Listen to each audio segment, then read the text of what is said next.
Just a couple more little things. I'll tell you, I was talking about being sick, and I remember one time I had a stomach flu. It's the worst thing that ever happened to me. I don't know if you've ever had a stomach flu where your stomach just felt like knives, and I was just laying in bed like, and my wife's like, fuck you. And I had to amp up how sick I am to get any sympathy. I was like, I think this is serious. I might have internal bleeding right now. I actually said that. And she's like, well, then go to the hospital. That's how much she loves me. Just then go to the hospital. If you're that sick, go to the hospital. Otherwise, get the fuck up and help me with the kids. So I went to the hospital. This is a true story. I drove myself to the hospital on the whole way there. I'm like, I hope I have cancer. I want cancer so I can shove it up her ass. Please give me cancer. And I get to the hospital, and then I feel stupid. They're like, what's wrong? I'm like, I have a stomach ache. And they go, well, just come see the doctor. So I see the doctor, and she goes, how bad is the pain between 1 and 10? I'm like, fucking 10. Who doesn't say 10? Who goes like, you know what, 3, I'm fine, I'll go home. 10, I want drugs. I ran out of the Percocet I stole from my wife when she had the first baby. I need new drugs. So the doctor goes, well, that's really bad. You must have really violent spasms. So she gave me opiate suppositories, which is really a huge dilemma. Because I like opium. Who doesn't? It's perfect. But you have to put it in your own asshole. And I'm not a person that can just pop shit in my ass. I just can't do it. I wanted to like hire a dude to just grab me and shove it in my ass like when I wouldn't know when it would happen. Because I just freaked out. Like I'm in my bathroom with my pants down and I have this little thing and they're designed to go nicely into a person's asshole. There's a whole lab where they're testing a bunch of some dude starts with something like this. Oh no, that's far too big. Well, this one, that has spikes. Why'd you do that? That's no good. Oh, that's nice. So that's the one I got. And I just have it pressed against gently my asshole, just touching it. And I'm having an anxiety attack. Just sweat pouring off my head. I'm like, fuck. Shit. Dude, just fucking do it. Come on. Don't be a faggot. Just shove it up your ass. Come on. Finally, I cram one in there. And holy shit, is that the greatest moment of my entire life. Because it's pure opiate pleasure that begins at your asshole. And it spreads from there, and it feels like your asshole is feeding you happiness. And you feel it melt, and you're like, oh, fuck, that's really good. Oh, shit, yeah. Okay, more things in my asshole, please. Yes. More things in my asshole forever. Oh, somebody just dip your dick in morphine and fuck me right now, please.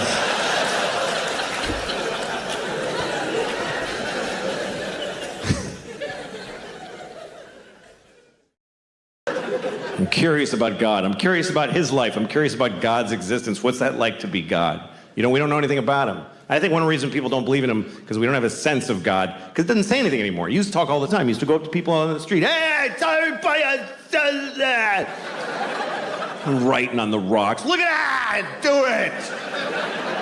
And it was confused. Everybody's like, oh, okay, trying to figure it out. And then for 2,000 years, he just, nothing, says nothing. And everybody's fighting. He could clear a lot of shit up with a 5-minute press conference. If God spoke for 5 minutes, he'd solve a lot of problems. He'd just show up, all right, everybody, yeah, I'm the Lord, okay. Real quick. First of all, Mormons just, no. What is that? Just go home. Also, Jews with the little things, what the fuck, I don't know. Put a hat on or don't, nobody gives a shit. This is weird, I hate these. I hate them. I send everybody with one of those to hell every day. I do, it's just my thing, just so you know. Do what you want, but that's where you're going. Now you know. Also, I don't care who you fuck, I don't care. It never mattered. It was Adam and Eve and Steve, they were all fucking each other. I was jerking off to it was a great time. So it's not an issue for me. I don't know why it is for you. Have fun and use all the holes, that's what I say. Also, you're supposed to fuck the animals. That's why I made them. Why are you not fucking the animals? There's only like 30,000 of you fucking the animals. What are the rest of you? You're eating them? That's disgusting. What is wrong with you? How could you eat a perfectly fuckable pig?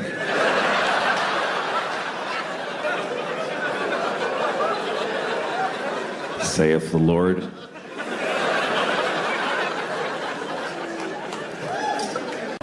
I mean, what am I capable of?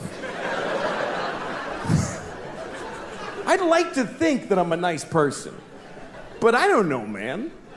A lot of it is context. There's a lot of things I wonder if the world was different. Like if murder was legal, I might have killed a few people. I don't know. I'd love to think, oh, I would never do that. But we really need the law against murder. For one simple reason. The law against murder is the #1 thing preventing murder. We'd like to think it's because, like, oh, I would never do that. No, it's because it really sucks getting caught murdering. A lot. If murder was legal, or just a misdemeanor, like you get a thing in the mail, ah, shit, they had a camera there. Oh, well.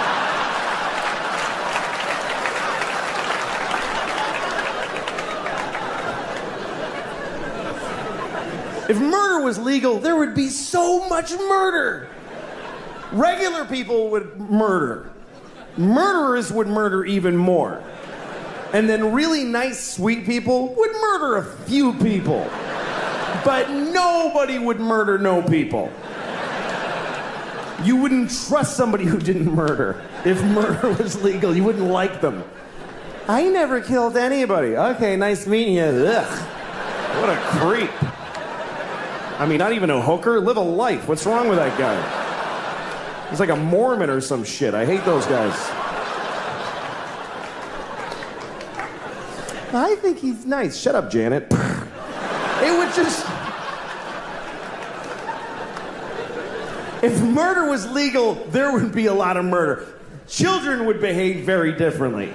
Because mostly parents would be murdering their own kids. That's mostly what would happen if murder was legal. You'd be, you know, you go to a mall, there'd be like 8 different moms in the mall just, I told you to stop it! You didn't listen to me!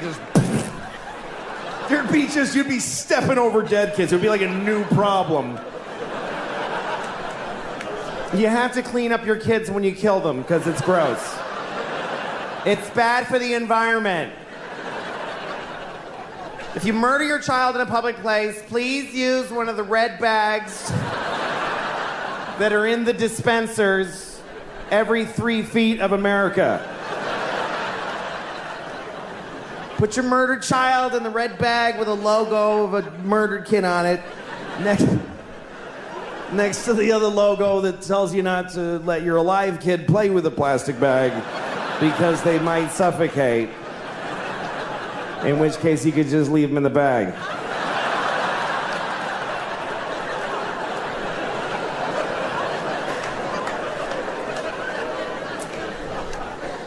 That is a whole bunch of horrible thoughts right in a row. Right in a row. That is a compressed area of bad thought. I don't know. I like getting older, though. Life is an education, and if you're older, you're smarter. I just believe that. If you're in an argument with somebody and they're older than you should listen to them. It doesn't mean they're right. It means that even if they're wrong, their wrongness is rooted in more information than you have. They've been here longer. If you're older, you're smarter. How many people here by applause are 45 or older? 45 or older applaud. Okay? That's about 60 people out of 2,400. Here's the interesting thing. There's way more. I can see you. There's so many more. This is Arizona. There are way more people in that demographic, but they didn't clap. Why? Because they're smart. They're sitting in the dark going, I don't have to clap. I don't have to do anything. They're not doing it. And they're right. You know why? Because never identify yourself. Never. Are you crazy? You don't know why I'm asking. How do you know when okay, burn them all. Burn everybody over 45. How do you know I'm not going to do that?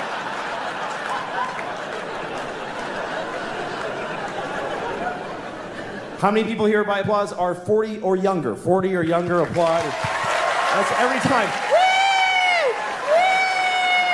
Woo! Every time. That is a weird thing to celebrate in a room where you're not the only people here. That's like going to a cancer ward. Not me. Woo! I don't have it. I don't have it.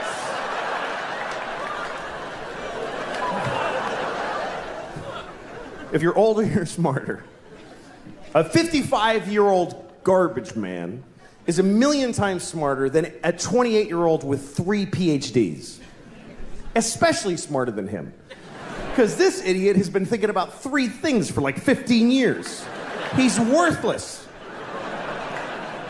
The garbage man is 55. He's had some experience. Things have happened to him. He went to Cape Cod one summer. He saw a dead guy floating in the motel pool.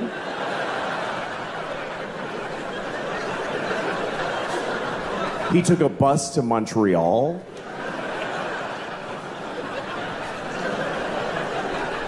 He got a hand job at a fair from a miner.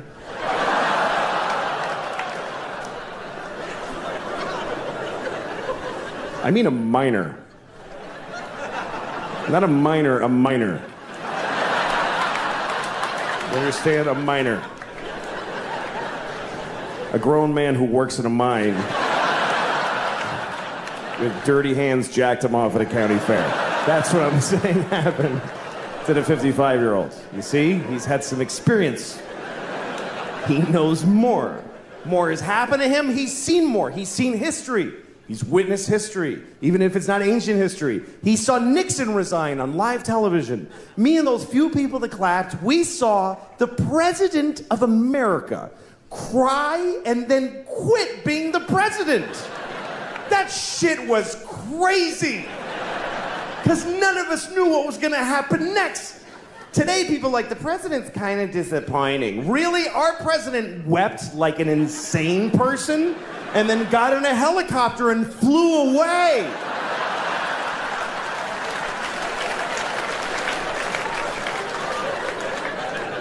And the whole nation just watched him go.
Thank you.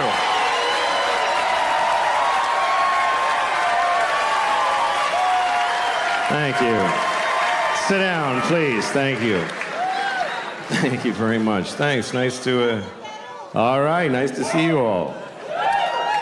Thanks for coming. I've been thinking about you all day. How was your last couple of years?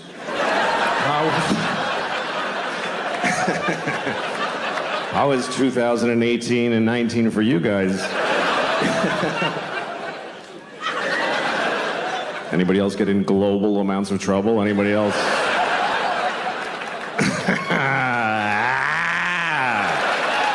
Fuck. That was crazy. Man, I was in a lot of trouble. Wait till they see those pictures of me in blackface. That's gonna make it a lot worse. because there's a lot of those. There's thousands of pictures of me in blackface. I can't stop doing it. I like it. I like how it feels. Fuck, man, that was... You know what? I learned a lot. I learned how to eat alone in a restaurant with people giving me the finger from across the room.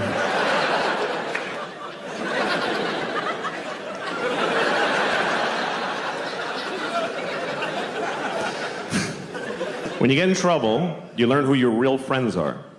It's true. People like saying that like that's a good thing. Who the fuck wants to know who their real friends are? You don't want to know that, believe me. You don't want to know. It's never who you want it to be. It's not your cool friends, and it's not your fun friends. It's your real friends. I'm here for you. I fucking know that. I have this friend, she's the best person I know, but I sometimes want to punch her in the face because she's so nice. Because I'm not a good person. Like, I'll tell her something I'm having problems with, and she'll say, I'm gonna pray on that for you. I have a feeling when she prays, God's like, ugh. Fuck. This one makes me want to get out of the business. I had a dream the other night. I had a dream that I was a little Japanese girl. I did. I'm not usually somebody else in my dream, but in this dream I was way not me. I was a little 7-year-old Japanese girl. And I remember I was like walking around and I was scared because there's these guys with swords and they're cutting the heads off of children. And I was like, oh, scared. Oh, it's a man with a sword. I mean, I can't help, it's a dream, I can't help. I dream in black and white and stereotypes, I can't help it.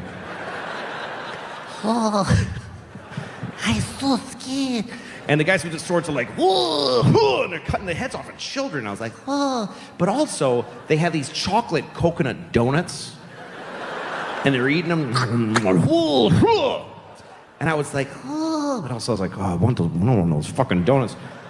Like the real, I wanted to really ask them for a donut, but I was scared of having my head cut off. So I guess it just means be yourself. I think that's what the dream meant. That's as much as I could figure out about it. I was talking to my friend the other day about Jesus Christ. And I don't remember why, but I happened to mention that Jesus was Jewish. And my friend said, he was? And I said, yeah, Jesus was Jewish. And he said, I don't think so. And I said, that's okay. It already all happened. Doesn't matter what you think. But he argued with me. He was like, dude, Jesus couldn't be Jewish. Think about it. I'm like, you fucking think about it, you idiot. What was he then? Was he Presbyterian? What was he? Catholic? Okay, Jesus was Catholic. And he had a gold chain with a cross. And when they nailed him up, he was like, oh, that's why we have those. That finally makes sense. I didn't even know. Oh, fuck, that's me. I'm the little guy on it.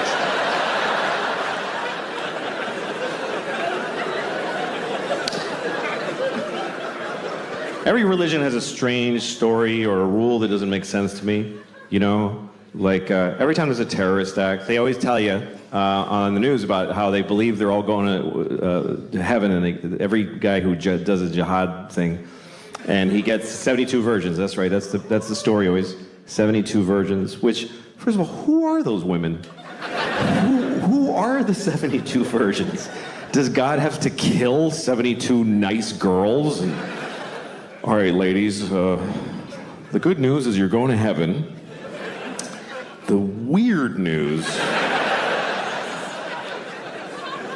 Or does God just make them fresh like farm-raised salmon? He just whips up 72 women. All right, nobody fuck these. I'm saving them for that guy. It's a weird concept. You get your own 72 virgins for all eternity. First of all, they're only virgins when you first get them. Once you start fucking them, it's over. After a week, he's like, I only have 3 left. And 69 whores. That has to be one of the more confusing moments in God's life, when he's handing off 72 virgins to some guy who just blew up a bus in Tel Aviv. And he's like, all right, what the fuck am I doing? I don't even know anymore. I need a drink. Yeah. I also had a house break-in. This is a true story, right? Me and another comic called Steve Hughes were sitting at home, and I kid you not, this is what happened. 2 guys came through the window, one with a hammer, one with a machete. If you look at the side of my head, I got like a scar there. Yeah. They cut my head, right? They tied us up and all that type of stuff. Then they drove off out of my house, and they got caught speeding in my car before we had ever made the call or whatever, right? They're now serving 12 years in prison for grievous bodily harm, aggravated burglary, attempted rape, and possession of... Wait. You can't gloss over that. You can't just have that as part of your list. I forgot to mention my girlfriend was in the house. If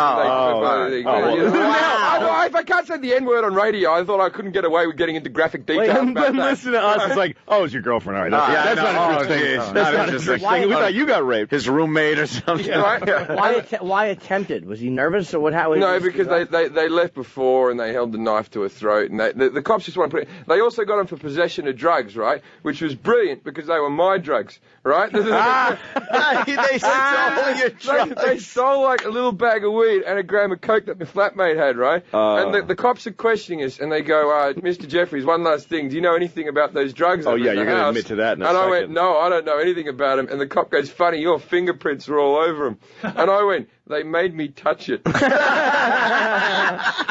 the attempted rape. That's probably how they got caught. They're like, what's that, sorry? He knew, but he just let it go. The cops were laughing about it afterwards, right? And these 2 blokes got 12 years, man. That's a long sentence. And the thing is, when they broke into our house, they thought we were drug dealers, me and me other mate, the other comic. They thought we were drug dealers because... Well, I have the lifestyle of a drug dealer. I never seem to go to work. I drive a nice car. If someone knocks on the door at 3 in the afternoon, I'll answer in my underwear, eating a bowl of cereal. That's drug you know what I mean? That's drug dealer behaviour, right? Or comedian. Comedian. And they just assume, and they came in. And when they were tying me up, I thought they were going to tie everyone else up in the house, right? So I acted like they were doing it a bit tight on my wrist so that when everyone else was tied up, I could break free and do some of my ninja moves, right? Right. But that turned out they only tied me up and kept me hostage. You know, when they got pulled over, that's probably how they got caught, was the drugs, because they got pulled over and it's just speeding. It's just, okay, and then we're going to search the car. Oh, there's drugs here. Those aren't mine. Whose are they? They belong to the guy who I just tied up and tried to rape his girlfriend. Yeah, they went for a big high-speed chase. There's at one stage during the break, I can speak about this now, the court case over, right? One stage during the case, right, I'm on the ground tied up and my head's been cut and my other flatmate's laying on the ground, my girlfriend's laying under the duvet in the bed. The nicer one out of the 2 blokes, right, good guy, right, he walks over to like the chest of drawers and I've got like pictures of my nephews and nieces, and he picks up one of the pictures. He goes, either you guys got kids, right? And my best mate, he doesn't have a kid, goes, 5-year-old boy. And I thought, I'm laying on the ground bleeding. They're going to kill me now. I'm the one they're going to kill. Yeah, because he's got kids. No, it's my kid. My kid. Lying. Yeah, so I went, 4-year-old girl, and then we tried to trump each other, right? And I swear to God, I'm pregnant. Yeah, my mate goes, my one's retarded. No way. I kid you not. And the guys with the machete going, Why did he cut your head? How did that happen? What happened was, I've also got a scar on top of my finger. And there was one guy who was really sadistic with a machete. It was like a sugarcane cutting one, like a big curved, sort of 2 foot 2 inch thing. And they tied me up head to feet. And then my mate sort of made a bit of a sort of a lunge at him, trying to fucking, sorry, trying to fix. My mate made a bit of a lunge at him, trying to fix all the problem and all that type of stuff. So the guy said, "Don't do that again," and sliced the side of my head, right? And then blood was pumping out of my head just into like a puddle in front of me, and I'm tied up. And you think you'd be really nervous, but under that much pressure, the human brain just leaves. Like, literally, my head was just going, da, da, da, da. Right? I was like, nothing had happened at all. My girlfriend's crying under the thing, and then he tied me up with the power cord from my girlfriend's hair straighteners. And then when they cut me free, she didn't cry when they said they were going to rape her, right? But when she saw that power cord was cut, she was upset. She was like, you can only get this brand in America. I had to order away for these. I swear to God this story is true. I'm not making this up. How they said they were going to rape her and they just left. They were doing it more to taunt us why they were in the house. I don't think they ever really were, but the cops just want to slap as much on them. Wow. They should. Good. Good. A machete. Good. So you need guns in your house. Yeah. Ant's a big fan of it. The thing is, the first thing I knew, I'm sitting in my living room chair, and then the guy comes through the window on the second story. And no alarm? No, well, the second story was open. We were in the house. No alarm? Yeah, but you don't have an alarm on while you're walking through your house. Of course you do. Oh, well, I didn't. No guns? Right? No guns. Everywhere? No. So the guy put the machete. I was just sitting around in my underwear. He's there with the knife to my throat going, get me your car keys, get me your car keys. And I'm like, look, man, every morning it takes me a little while to find them. Like, when there's a machete to my throat. Let me rummage for a moment. Yeah, my grandparents lived in Mexico City. My wife and I, we've been married for about 9 years now, so we're almost done. And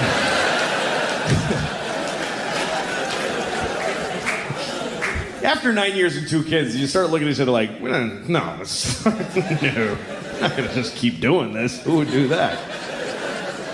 We went to therapy for a while, and the therapist was like, one day he goes, you should go on a date. And I'm like, fuck you. I'm not going. I did go on a date with my wife, and I don't think I'm going to call her again. It wasn't really fun.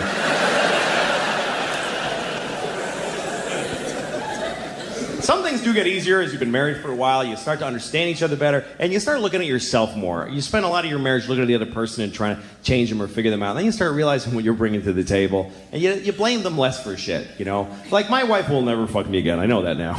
But I just feel differently about it. I used to get mad. I used to be like, she hasn't fucked me in months. How could she do that to me? Now I look at myself, and I'm like, how did she fuck me for years? She fucked me for years. She couldn't possibly have enjoyed most of those fucks. Which means she took about 500 for the team. You gotta respect that shit.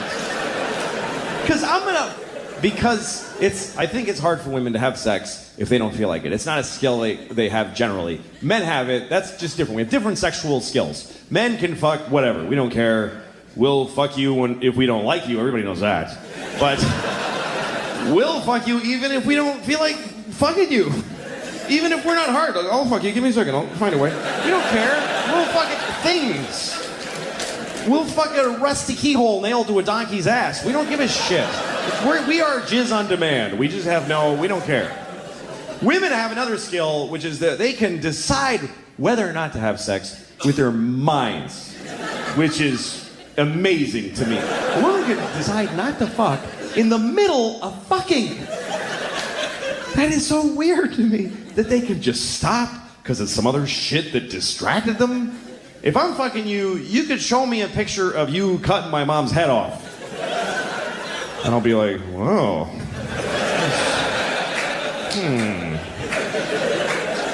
As soon as I come, we're going to have a talk about that picture. That's really...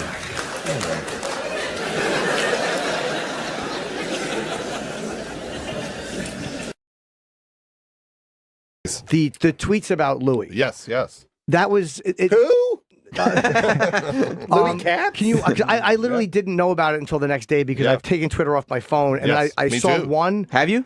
Were you getting flack for that, or can you walk us through like just what happened there with your thinking? Was it? Well, I think we all want Louis to talk about what he's going through in a way that is, inward searching, lets us know what he makes of it all, because there's so much to say about it.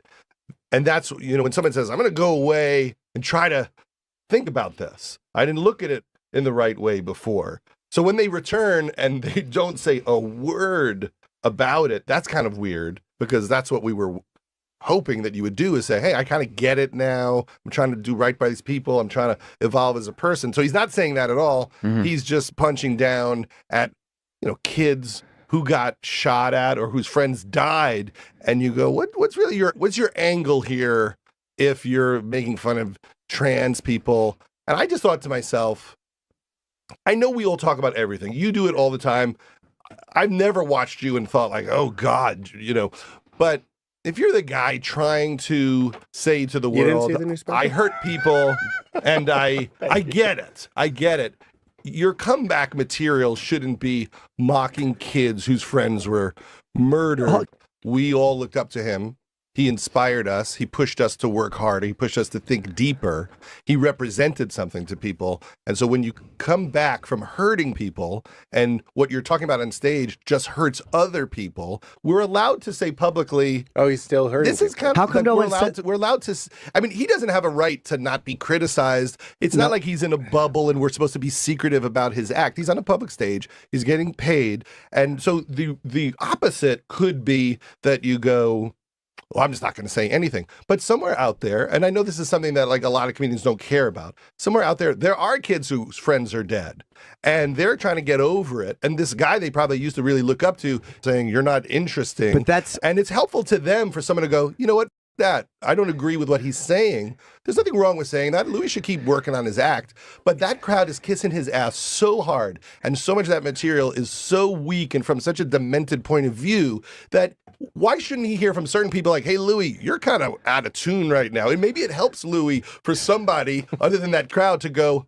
And so it's not abstract. You're talking comedy theory. There are people, this isn't like like a vague joke. He's talking about people whose names we know. We know Cameron and David and Emma. We know who they are. So give them a break. At some point, I choose being a human being over like comedy theory. We could talk about everything. We're working on shit. Maybe tomorrow the bit will get better. That's fine. But those kids are reading all about this guy they probably looked up to. Sure, but that's not his responsibility. You know what? I got your back on this. I want you guys to get better. So what other jokes should people like this? Now you're getting into an area of, because there are, of course, it was a real tragedy. No one's denying it was horrible or that it was disgusting what happened or the gun violence. Yeah, that's all very accurate. But I know people that have put guns in their own mouths.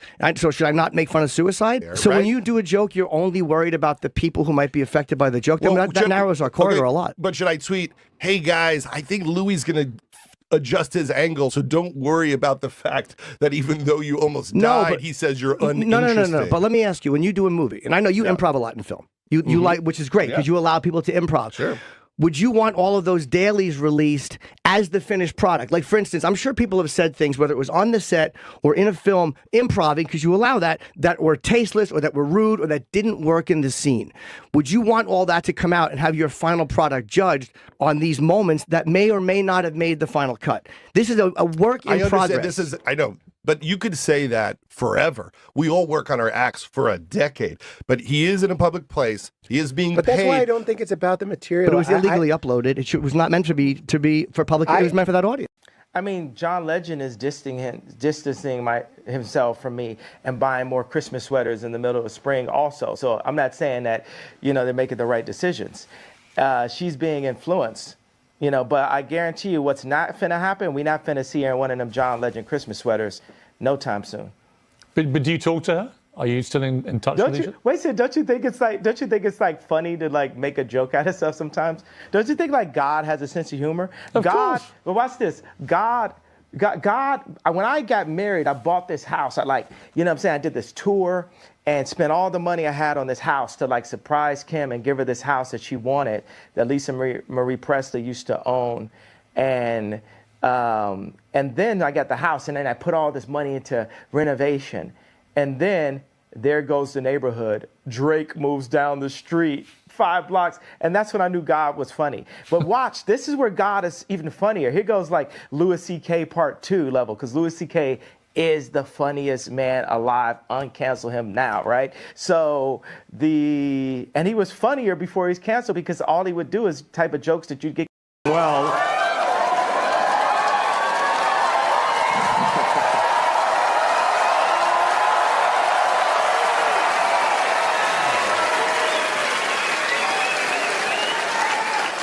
My favorite sex position.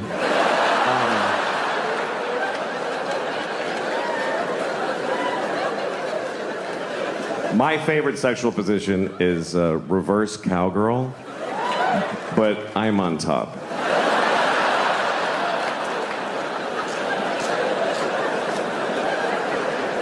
Are you picturing it? It's good. It's really good. Nobody gets pregnant. It's a lot of fun. I'm trying to learn things about myself. I got a scale for my bathroom. I'm not trying to lose weight. I'm just interested in the data. And I did learn something. I learned this because I weigh myself every night before I go to bed. And then I also weigh myself in the morning when I get up. And here's what I learned. I weigh 2 pounds less every morning than when I went to bed. And I found out why. It's because I shit in my bed every night. I do. It's like a full 2-pound dump in bed. And then I turn out the lights and I go to sleep. Because I don't want to sleep alone. Your needs change when you get older. At my age, a big pile of shit's as good as anybody.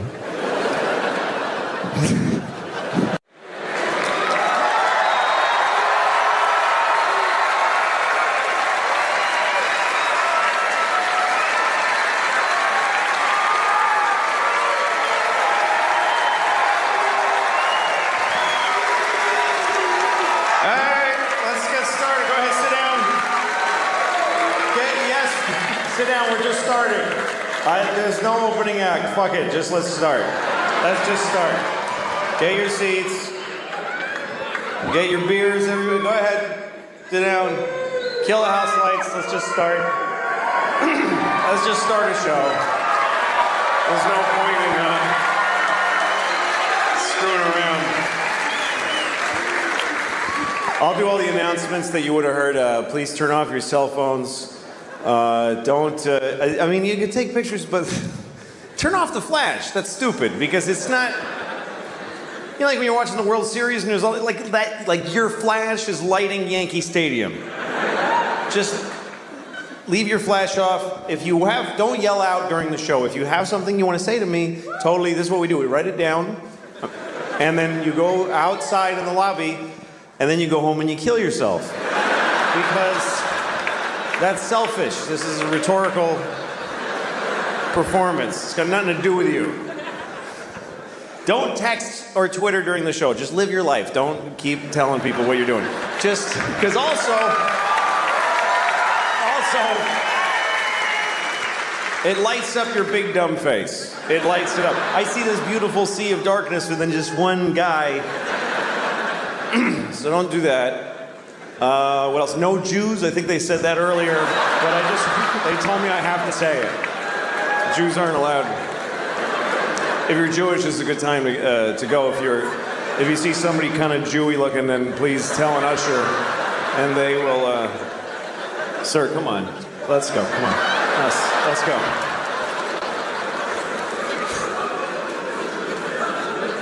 Hi. It's nice to see you. It's nice. Let's talk about some shit. I always want to start conversations that way. Just get right to the talking. Let's talk about some shit. It's always disappointing to me when people talk about the weather, because that means you didn't really want to talk about anything. You know, like I was in my elevator today. I got in my elevator, and one of my neighbors got on. I don't know his name. I'll die not knowing his name. But, we're on the elevator, so we look at each other, and there's that moment, and there's always that moment where, like, maybe something could happen. There's a little potential in that moment, and you wait and you go, it's cold. Fuck, nothing happened. Like, you cop out. And you just say meaningless shit. You have a competition of how stupid you can be. Oh, I can't believe 8 months ago it was 50 degrees out.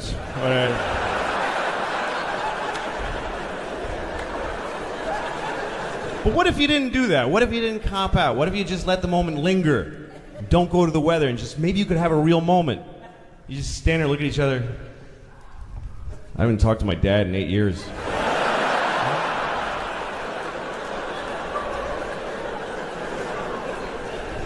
So much ice cream in the house, and I never give it to him. It's mine. I wait till they're sleeping and I eat it in their room in the dark over their beds. And also, I'm a divorced dad, so when I'm with my kids, it's just me and 2 little girls. And that's a challenge. There's certain things like we're in the airport the other day, was taking my kids somewhere in New York, and they had to go to the bathroom. Now, when kids have to go to the bathroom, you don't get much warning. They don't go, hey, Dad, I kind of have to go. Should we start looking for a place? They just go, I'm going to poop in my pants in T-5, 4, 3, and it's over. So you got to find a place. Now, take yourself through that logically. I'm a man. I've got 2 little girls. I'm not allowed in the ladies' room. I mean, not me personally. I didn't get banned. I can't go in the ladies' room because I got a big old penis. So I just can't go in. I'm not bragging that it's not big like porny, thrusty penis.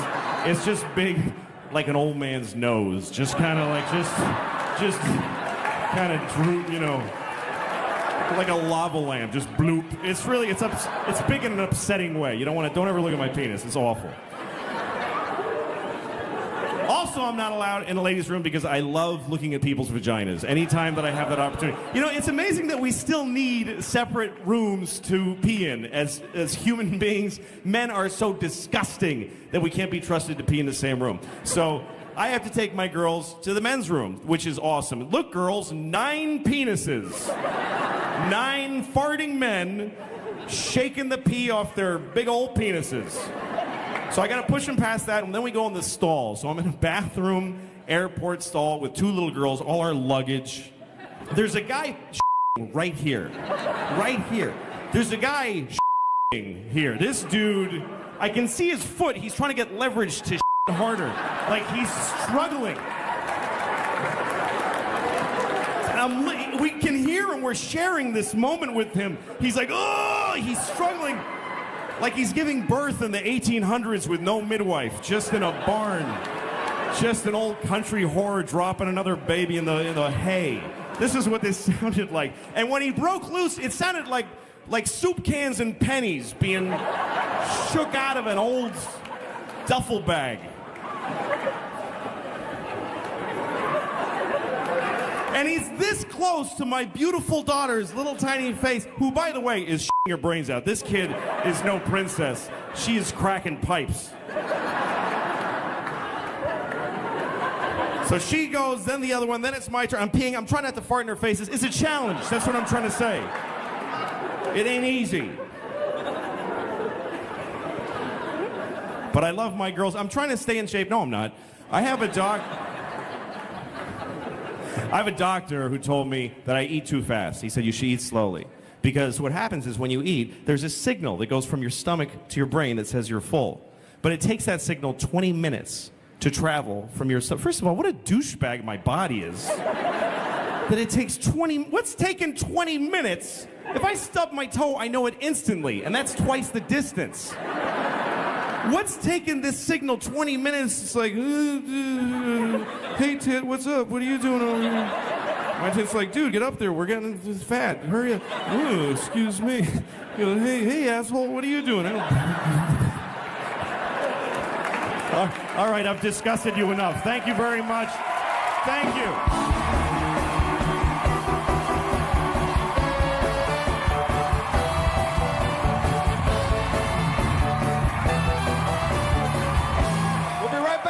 Louis CK, don't go nowhere.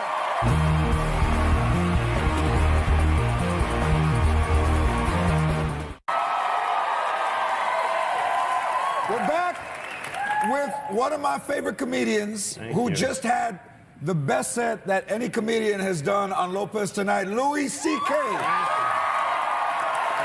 Thank you, man. Thank you. Thanks for being here on the 100th show. You're one of my favorites, too. I mean, of all time. I think you're one of the greats of all time. I'm serious, man.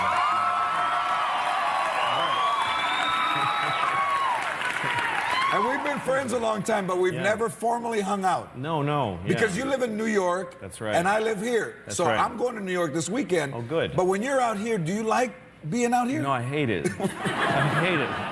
It's just a different... I think the thing about New York, people think that people are rude there. You know, and they're friendly in a different way. Like a New Yorker will hold the door for you, but you got to get through the door. Like You have like 2 seconds before the nice gesture becomes hatred, like seething hatred. You're like, go ahead, go! All right, jeez. I'm in a hurry. I wasn't before. I wasn't even going in that building, but I guess I have to. Guess you're making me. But people are used to being with each other. The thing about LA is that people are all in their cars, and they don't think about the people in the other cars as human beings sometimes. And things get kind of, people honk all the time here. And I really believe this, George, that if you own a car and you ever honked your horn once, you're a piece of shit. I really believe that. There's no legitimate reason to honk a horn. It's only selfish. It's supposed to be for safety, but what's that story that ends with, and then he honked his horn and everyone was saved? Like, what is that story? I think the idea in our heads is you'll be driving and a kid will run out in front of you, so you'll honk and then kill him. That's what would happen if you chose to spend your time beep. Well, he's dead now. At least he died in fear instead of joyful play. I got to announce his death with a horn. But no, the reason people honk is to critique that has already happened. What do you mean? Like what? Like what? Well, like it's not to avert, it's just to go beep, hey. Like, why do you get to sound a trumpet because you're unhappy? Why does everybody beep? You shouldn't. It's no different than being in a store and someone gets in front of you and you just go, ugh, ugh. It's stupid. The other reason people honk is because they just don't want to wait. You're sitting in your car, you're sitting behind another car, the light turns green, and because he doesn't have your central nervous system. You go, bah! And I don't mean to accuse because I honk at everybody. And there's no... I do. I honk at people on the sidewalk for being ugly. I'm the worst. Beep, stay home, it's gross. So I'm worse than anybody else. But tell everybody the story about how you almost got killed driving, but not in an accident. Just tell. No, I almost got murdered by a young fellow. I was driving. I was living here at the time, and I was driving really fast. I was speeding because I was in a hurry. So I was making other people almost die because my bad judgment. So I'm driving, and then I realize there's a car next to me who's driving fast. It's a kid like 19 years old in a green Honda that he made at his house. You know those cars? I do. He's got spiky hair. And he keeps, so I'm like, good, I don't care. You know, let's both get to my show on time. I'm fine. He thinks we're racing. I'm not racing. But so we get to the next red light, and he's looking at me, and he's going, woo, like this, and I go, what happened to your hand? Like, I don't understand I don't know what that means. If other people don't know the thing, it doesn't scare them. He's like, whoa, and I'm like, I don't know it. So he goes, I said to him, listen, I'm not trying to go fast relative to you. I just have my own independent reason for my speed. And he got angry at all the words and everything, and he pulled out a gun, and he pointed it at me. So I go through the red light. And he does too. And I was like, oh, I'm thinking, oh, he's trying to kill me, but he's not gonna go through a red light, you know? I'm sure he's thinking ahead to how that's gonna hurt his insurance premiums in the long run. So now I'm in a car chase. In LA, I'm being chased, and it doesn't feel like a car chase. It's a beautiful day. I'm listening to Simon and Garfunkel on my radio. Being chased through, I am just a poor boy, though my story's seldom told. I've wondered. So I call 911 on my cell phone, and I go, there's a guy chasing me with a gun, and he's trying to kill me. That's what I said. And the lady goes, why is he doing that? I swear to God, why is he doing that? I'm like, is there a reason he could have that you would not send anyone to help me? Like, if I tell her the story.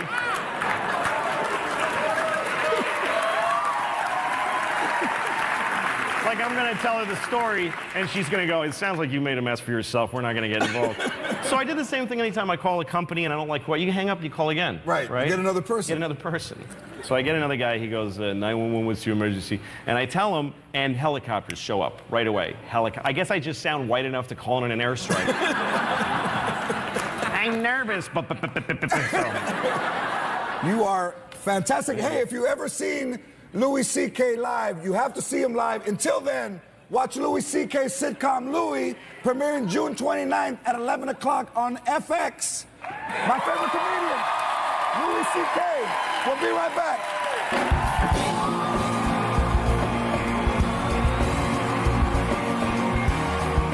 It was amazing. And Chappelle's shows, did you do any of his shows? I did all of them in Austin. We did them all together at Stubbs Amphitheater. That's right. Well, he invited me out to Yellow Springs. Yellow Springs.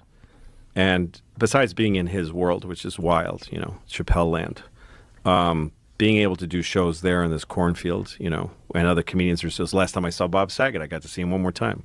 And we were all together again, and, you know, it was really something. It was great.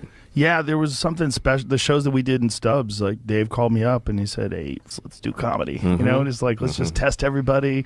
It'll cost a lot of money and take a lot of time, but it'll be a lot of fun. And we did it, and they were some of the most magical moments ever, because while we were there, we were like, oh, I can't believe we're doing this. This is really happening. Yes. I really didn't think it would happen, at least for a very long time. And there I am with Dave and Michelle Wolf, and we're talking jokes. Yeah. And Dave would just host the shows and just be really like a comedy club host, like talking to the crowd and just doing silly bits. I loved watching him. And then we'd all go to his crazy barn and just everybody would dance, and it was nuts. It was crazy. Nah, he's doing it right. Yeah. He's an unusual person in the greatest sense ever. I had this one moment of Chappelle that tells me like who he is inside, deep inside. You know, he's a public guy and he's had a varied and complex life, but this is who he is to me. I was after one of the shows in Yellow Spring. He has like this, you know, a big, like his own little nightclub with a DJ station and a bar, and everybody went there afterwards. And they're playing really loud music. It's mostly black people, and me and Noam, who owns the Comedy Cellar, were sort of standing. We were the two wallflowers, kind of just watching, you know. And these guys, they're in a mob, just dancing to all kinds of music. Nirvana at one point, old hip hop, new, you know, weird Alanis Morissette, just anything. Yeah. And they're dancing, and I look at Chappelle, and he's got his kind of half-lidded, he's smoking and red eyes, and he's watching. And at one point, he just went into the middle of the crowd of people, and he just started pushing them like this. And he made a circle. He just gently shoved people, and he made them clear a circle. And then there was a lot of kids around, and there was this little black girl with very skinny, this little skinny girl, and he just took her by the hand and put her in the middle of the circle, and then he backed off, and then she started dancing and everyone went wild and just watched her do this. He saw this. I watched him decide this. I'm going to make this space. I'm going to put this little black girl in it. And then he just backed off, and he just sort of pleased at what he created. It was an unbelievable moment.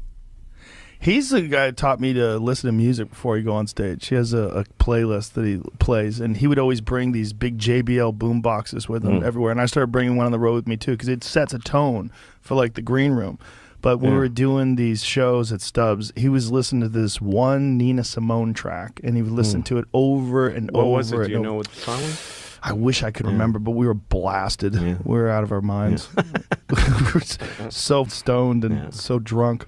But it was just to see him take in this art, to see him take in this Nina Simone song. And he had like his eyes closed and is like smoking a cigarette, and you know, and he would go, hold on, let's listen to this one part right here. Let's this one part, and he'd be like play it again, like, oh man. Yeah, he's a great appreciator of life. Now he loves art too. He's he has a deep respect for people's creations. You know, like to the bone. Like he really loves it. Really loves doing it. You know, really loves creating it, really loves listening to it. It's like he's doing it right. He's doing it right. And he's doing it in his own vibe. You know, he's got his own sort of space that he's created, his own vibration. That's a hard thing to have right now. So, yeah. You know, well, he's another one. He doesn't listen to shit. He's not reading social media. He doesn't have anything on his phone. He doesn't, nothing. You know? Louis CK and Doug Stanhope in an episode of Louis CK's FX series, Louis. Have you been in that position where somebody's told you that they want to kill themselves? You have to decide, what are you supposed to do with that? Well, it's a scary thing to ponder, you know. But it's emotional to hear that clip now because, I mean, I wrote that about a lot of comedians I knew coming up. And comedy and show business are very cruel, and they don't have a nice way of saying no or goodbye, you know. And a lot of guys live really tough lives in this racket. And I've known a lot of them and come up with some of them, and some have made it, some haven't. And, you know, the idea of somebody saying to you, look me in the eye and tell me I have a reason to live, it's terrifying to think, what if I fail them in that moment? And Doug Stanhope is somebody I I've known for a lot of years, not well, but I've always known him. We've traveled the same paths, and I love Doug. I have real affection for him. And, you know, he doesn't take very good care of himself, and he, you know, medicates himself in many different ways. And I've always been scared for him. I've always been afraid that he's going to let himself go and die. And so you sent him the script in which he wants to kill himself. How did he react to that? Well, you know, when I've felt that fear about Doug for a lot of years, and then I look at what he writes on his website, and I've listened to him, and I realize that there's something narcissistic in my fear. You know what I mean? Like, he's taking care of himself, and he's making his choices as a grown-up. And so that was sort of an evolution of thinking for me. But then the reason I guess it's emotional now is because I lost my friend Patrice. Sorry. No, that's okay. This is the comic who... You want to take a break for a second? No, it's okay. Okay, this is the comic Patrice, you dedicated your special to him. And Patrice died of, in a diabetic coma. And he didn't take good care of himself. And there's part of me that is, upset with him for not taking care of himself, because he took himself away from us. So I guess to me, it's like, it's funny to hear that now and, Yeah, well, you wrote that before this happened, so... Yeah. You certainly weren't thinking about his death. No, not at all. And, it's just funny because I had such a different perspective on that issue of, like, someone's not taking care of themselves. Someone's not keeping themselves safe. And what is your role in that? And the anger I feel towards Doug in that scene is the kind of anger I feel about Patrice now that he's gone. So it's interesting to look back on it because the place I took myself in that scene, as I was writing it, I didn't know where it was going. I knew I wanted to stand on that street and have him give me that news. And I didn't know where I wanted it to go. So I started writing to him my argument, why not to kill yourself? And as I was writing it, I realized for this argument to succeed would be really gross. For me to be the guy who gives him the reason to live is so self-serving. And that the fact that I was even attempting it on paper, I was embarrassed alone in a room. And so the way that the path I found to the truth of the scene for me was having Doug be the one to tell me how full of crap I was for trying it. So in other words, as I was sitting there typing, here's why you shouldn't kill yourself, I stopped and said to myself, oh my God, congratulations, you pig. Who do you think you are? And so then I had Doug basically say that. And, Doug is a lot more together than any of the people that I'm asking him to play there. Doug has a real career, and he's a great comedian. He's one of the best. And I didn't know he could act. He's never acted in his life. That's the first thing he ever acted in, really. And I called him and I said, I wrote this thing. It's kind of an amalgam of a lot of guys, and your voice would sound great doing it.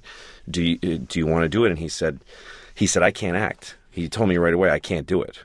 And I said, I didn't ask you if you can. What I'm asking is, do you want to? And he said, well, yes, I do want to. And I thought, well, that desire will make it work, The crazy thing is that I was so exhausted when we shot that episode. It was one of the last things we shot. I was so strung out. I didn't know any of my lines. I was depressed. I was just really not in good shape. And Doug came so prepared, and he was the best. I'm going to say he's the best actor I had on the season. You're so popular, you must have so many fans. Do they ask you for strange things? I don't know. I don't talk to them much.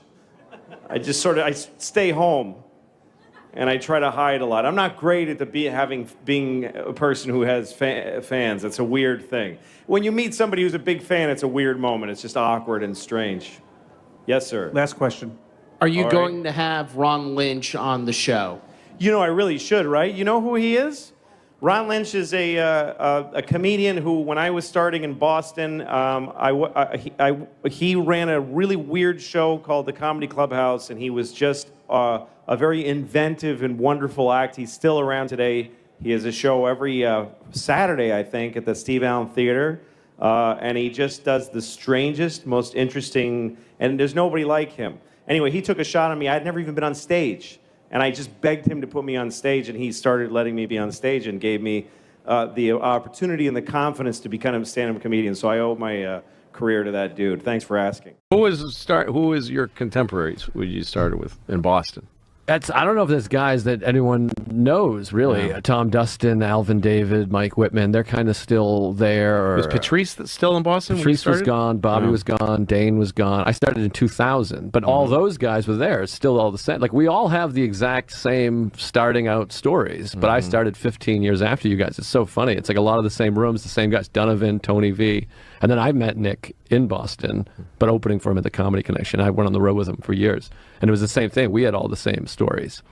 It's really fascinating. How that place stayed the same long enough to foster. I mean, those guys sort of created all the comics that came from there. Sure, Burr, yes, Patrice, who to me is one of the greatest of all time. Sure, for sure. Patrice is by far, he owns a part of comedy that nobody else can touch. Yes, there's other people that have like categories where they're number 1 or 2 in the bench, but he's the only fucking guy who ever did that. And he was just about to get even better, and he was already just. I mean, he would now be just everything. Oh my God, he would be. If Patrice had a podcast, it'd be the greatest podcast ever. Yes, ever. Yeah, he would have been. He would have been the king. He's missed. But those guys, Lenny, Gavin, even crazy guys like Teddy Bergeron. All these guys were just so good, and they had this Godfather. They're like a big giant multi-headed Godfather. Yeah, and. Dane and Robert came up after we did, and Joe, and Nick came up under those guys, learned from those guys, looked up to Lenny Clark was his idol. There's nobody more important in the world to Nick than Lenny Clark, and Lenny's still there. And not everybody's meant to be a TV star in this thing, but the way they've looked after that local scene, like a folk scene, it's like if Dylan and Joni Mitchell and all those people stayed in the clubs in the Village and just kept being an example. They're like teachers. Yeah. That's really rare. It's a rare thing. We're really lucky to have that. Well, it's a rare thing, and that place celebrates comedy. Like, Boston comedy is like, it's very important to people that live in Boston. You are a comedic powerhouse. What do you think that Robin Williams gave to your career? Well, he was my friend. I loved Robin very much, and I grew up watching him, and he was somebody who worked so hard at it and was just explosive with energy, and so he was a beacon when I was a kid, And then he reached out to me a few years ago because he loved my show, and he just wrote me an email. I didn't know him before, and said that he really loved it. And then we met in San Francisco, and I went to his house and hung out with him, and then we became close. He was on my show, and he was a big influence on me as a person and comedically. Yep. You're so popular, you must have so many fans. Do they ask you for strange things? I don't know. I don't talk to them much. I just I stay home, and I try to hide a lot. I'm not great at being a person who has fans. That's a weird thing. How big of an influence is Woody? He really made me want to be a filmmaker. Yeah. More than anybody. I thought and his movies were so approachable. The comedies I grew up with, like Take the Money and Run and Bananas. There's a scene in Bananas where he becomes a dictator of another country. It's a crazy plot for anybody that doesn't know it. But he comes back to America, and he's going to court for a crime, and he's covering his face, and then the whole press is walking, and then he walks by this really ugly woman who's just standing there, and he takes the hat and he just puts it over her face. I remember that was the moment where I was like, if I think like this guy and he got to be doing this, I could do that someday. You're like, oh, I love it like this guy. I want to do what he does. And then watching him develop to Hannah and her sisters and to husbands and wives, crimes and misdemeanors. Yeah. I mean, Annie Hall, Manhattan. Yeah. These are all masterpieces, and it's crazy that they belong to one person. That's absolutely nuts. It's nuts, actually. Yep. I think your boots are really sexy. What? Your boots are really sexy. Thank you. Maybe tell me that later instead of during a performance. You're not welcome to speak. I'm trying to make that really clear to everybody at the same time.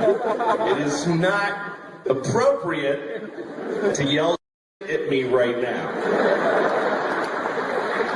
It is less appropriate to yell at me than almost anybody within several square miles. If you yell at a guy on the street, you're not ruining a show for 2,500 people. So it's literally one of the few people, me and a pilot, you shouldn't talk to. Those are the only people. A pilot flying a plane at that moment, and me doing this, and a ballerina. The three of us, leave us alone so that we can give you what you paid for. For you, not for me. I don't care, I can't be hurt. I can't be. I'm 45 years old. I have used up every kind of crime, and it's all, I've used them all. Blank piece of paper? That's how all my feelings are now. That's how all of my emotions and impulses are. Yeah, I know about that. That's fine. I've done that. No reaction. When I took my dog to the vet the first time, she was, I don't know, a year old when I adopted her. And the vet told me, don't let your dog eat dark chocolate. I don't know if you know this, but I've heard this, that yeah. Dark chocolate is supposed to be poison to dogs. It kills them. And vets won't explain it further either. It's like, why does it kill them? Oh, they die. Like, they won't tell you why. Like, what do I do if my dog eats dark chocolate? Watch her die or leave the room. But the vet did tell me there's one thing you can do, which is give your dog hydrogen peroxide. And that foams up in the dog's belly, and then they throw it up with the chocolate. That's what you should know to do that. But you got to do it quickly before they ingest the chocolate. All right, so I come home like 6 months later. Sure enough, my dog had dark chocolate. I had friends who had stayed over, and they didn't know. They left dark chocolate in low places. Right. Which is very popular. Here's a good place for this. Yes. I could put it on this high shelf, but I think not. They put it way down. I may be crawling on the floor later. That's right. And might not need a snack. So what? So you come home and had your dog eating it? Eating a whole big bar of dark Polish chocolate. The Polish part doesn't matter, but I like saying Polish chocolate. and my dog had chocolate on her face, and I went, oh my God! And she looked at me like, I was home for an hour alone. What are you gonna, come on. And I was like, you're gonna die! And she's looking at me like, I don't understand English, but I get that you're upset. And so I'm thinking, I gotta get hydrogen peroxide into this dog, but I don't have any. So I've gotta go to the pharmacy, and she needs to come with me because there's no time. Right. I'm in New York City, and I put the leash on her. She's like, excited, we're going for a walk. And I'm running, and she's like, this is great for you. You never exercise. And she's just enjoying it. And then we get to the pharmacy, and she's waiting for me when I come out, and I've got a bottle of hydrogen peroxide that I have to make her drink. Yeah. Like, take yourself through that. How do you make a dog, like, you just, here, drink this, you know? So I kind of pour a little in her snout, and she goes, like that. And so I kind of grab her, and I pour a little more. She goes, I think I was pretty clear that I didn't like that. Like, she looks at me like, she's trying to figure out what's going on here. And so I get my whole body around her. This dog was 70 pounds. She was like an alligator. Yeah, and if she didn't want to drink something, she was just thrashing. I'm like, drink it! And at one point, I have her on the end of the leash, and she's looking at me all wet on the face. And she gives me this look like, I don't know what happened to you, but our thing is over. I'm not into you anymore. I'm a dog. And she starts going, she became completely vicious. She's trying to bite me, and I'm trying to save her life. Yeah. So I'm punching her in the face and splashing this stuff. I'm holding her lip open. I'm going, kicking her in the stomach. And I look, and there's hundreds of people on the sidewalk just horrified. Yeah. There's cars stopped, and they're honking at me. Leave her alone. She's going to die. It was a nightmare. And finally, I got enough up her nose and whatever. Right. And she was like, dude,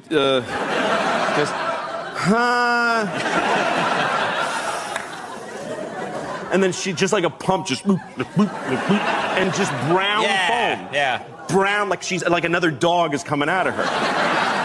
And she made it, but she never liked me. In my car one time, and a Bruce Springsteen song comes on. And it made me really sad. It's like jungle. What's the jungle song? Jungleland. It's one where he goes, and he sounds far away. You know, it's like that's half. Wait, that's half of them. Yeah, that's a lot of them. No, he goes. And it's really far away sounding. Can you do it with the reverb? Can you do hey, hey? No, they're not doing it. They're not. I was trying to tell you. So, like